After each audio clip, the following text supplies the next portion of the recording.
Tinanggal bilang miyembro ng Electoral Board ang ilang guro sa Dagupan City na may mga kamag-anak na kandidato.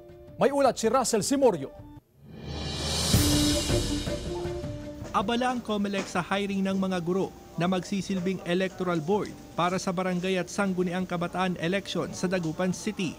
75 guro kasi ang natanggal sa listahan matapos madiskubring may mga kaanak na kandidato sa eleksyon. Pero paglilinaw ng COMELEC, naging tapat ang mga guro at sila mismo ang nagsabing may mga kaanak silang kandidato. Nung pagkatapos ng filing ng Certificate of Candidacy, naglabasan po kung sino yung mga teachers na may kamag-anak.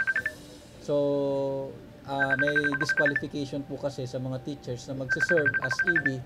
1,161 na guro ang kailangan ng COMELEC para magsilbi sa eleksyon sa October 30. Samantala, pumalo na sa 6 ang bilang ng mga kandidato na umatras sa eleksyon sa lungsod.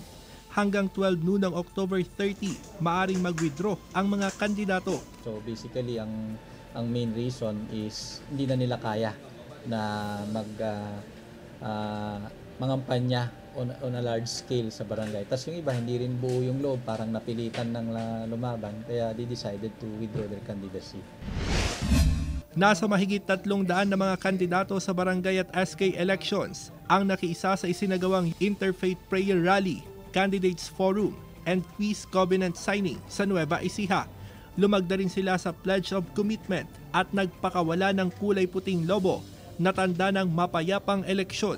Pinapahayag ko na magkaroon kami ng open communication line at direktang community individual engagement para malaman natin kung ano yung mga pwede nating i-assist sa kanila na makakatulong.